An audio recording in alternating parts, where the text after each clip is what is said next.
Relative pronounce అని అంటాం. ఇందాక మనం చెప్పుకున్నాను, మనం ఇంట్రాగేటివ్ ప్రొనౌన్స్లో చెప్పుకున్నాం. ఏమని చెప్పుకున్నాం? క్వశ్చన్ వర్డ్స్ అయితే డబ్ల్యూహెచ్ పదాలు ఏవైతే ఉంటాయి, వాట్, వెన్, సో ఇవి వచ్చినప్పుడు వాటిని మనం ఏమంటాం సార్ అంటే ఇంట్రాగేటివ్ ప్రొనౌన్స్ అని తెలుసుకున్నాం. మరి ఇవేంటి సార్ అంటే ఇవి relative pronounce.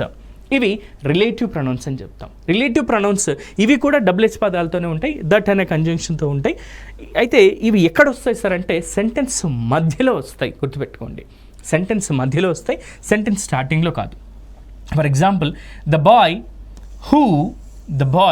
Who called you yesterday came to meet you. నిన్న ఎవరైతే అబ్బాయి నిన్ను పిలిచాడో ఆ అబ్బాయి నిన్ను ఈరోజు కలవడానికి వచ్చాడు అంటున్నాం. ఆ అబ్బాయి కలవడానికి వచ్చాడు. నీ ఇక్కడ ఏమంటున్నాం?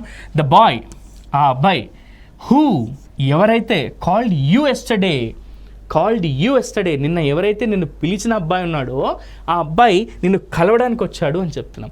ఇక్కడ డబ్ల్యూహెచ్ఓ కింద అండర్లైన్ చేసినప్పుడు ఇది గుర్తుంచుకోండి, ఇది రిలేటివ్ ప్రొనౌన్ అవుతుంది.